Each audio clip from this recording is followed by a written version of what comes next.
Bonjour. Dans cette vidéo, nous allons voir comment calculer en respectant les priorités opératoires, c'est-à-dire comment on organise un calcul. Donc rappelons la propriété sur les priorités opératoires, c'est-à-dire dans quel ordre on doit effectuer les calculs. Donc dans un calcul, on effectue les calculs dans l'ordre suivant. En premier, on calcule les expressions entre parenthèses. En deuxième, on effectue les multiplications et les divisions de gauche à droite, c'est-à-dire dans le sens de lecture. Et en dernier, on effectue les additions et soustractions de gauche à droite, c'est-à-dire dans le sens de lecture. On va voir comment utiliser cette propriété à travers plusieurs exemples. Donc nous allons calculer les expressions suivantes. La première est a égale 23 moins, entre parenthèses 8 plus 5 plus 7. Dans un coin de notre tête, nous avons l'ordre des calculs, donc les priorités opératoires. Nous savons qu'en premier, nous devons effectuer les calculs entre parenthèses, et si on regarde bien ce calcul, il y a une expression entre parenthèses. Donc ici, on retient cette première étape et on l'applique. 8 plus 5 donne 13. Maintenant, il ne faut surtout pas oublier que dans l'expression, il y avait 23 moins et plus 7. Donc nous les réécrivons à la place où ils étaient. Ensuite, on réfléchit, que doit-on calculer? En premier, on doit effectuer les calculs entre parenthèses, il n'y en a plus. On doit effectuer en deuxième les multiplications et les divisions de gauche à droite, il n'y en a pas. Donc on retient bien l'étape 3, effectuer les additions et soustractions de gauche à droite. Donc ici, 23 moins 13. 23 moins 13 donne 10, et on n'oublie pas de redescendre, réécrire le plus 7 que nous n'avons pas encore utilisé. Ensuite, il reste à calculer a égale 10 plus 7, ce qui nous donne 17, et c'est fini. Voyons maintenant un deuxième exemple. B égale 47 moins 3 fois 8 plus 12. Si on reprend l'ordre des calculs, en premier, nous devons effectuer les calculs entre parenthèses, il n'y en a pas. En deuxième, nous devons effectuer les multiplications et les divisions de gauche à droite. Ici, on constate qu'il y en a. Nous avons à calculer donc 3 fois 8 en premier, qui nous donne 24. On n'oublie surtout pas, à cette étape, de réécrire le 47, le moins et le plus 12, que nous n'avons pas encore utilisé. Et ensuite, on se pose la question de maintenant, que calcule-t-on? La première étape, c'est les calculs entre parenthèses, il n'y en a pas. La deuxième étape, les multiplications et divisions de gauche à droite, il n'y en a plus. Donc, il nous reste à calculer les additions et les soustractions de gauche à droite, c'est-à-dire ici, 47 moins 24 pour commencer, donc qui nous donne 23. On doit réécrire le plus 12 qui n'a pas encore été utilisé. Et maintenant, calculer 23 plus 12 qui nous donne 35. Voyons maintenant un troisième exemple. C égale 23 moins entre parenthèses 28 moins 8, divisé par 2, plus 7.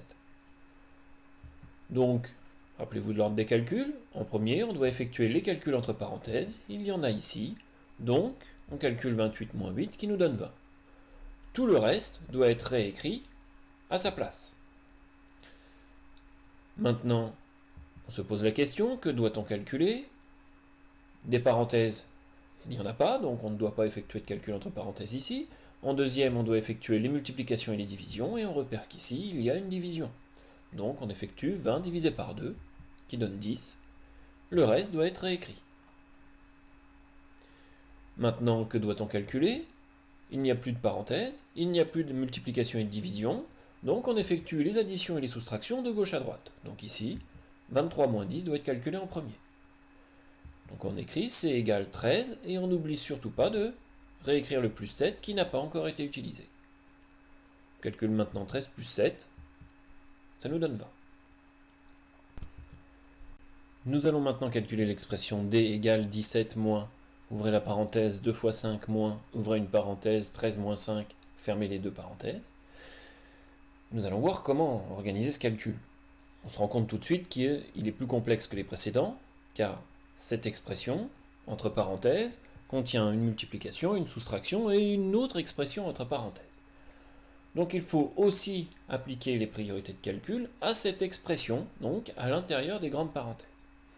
Et si on regarde bien, si on l'applique correctement, on se rend compte qu'il y a une expression entre parenthèses dans ces parenthèses. Donc on effectue en premier les calculs entre parenthèses, donc 13 moins 5. 13 moins 5 donne 8.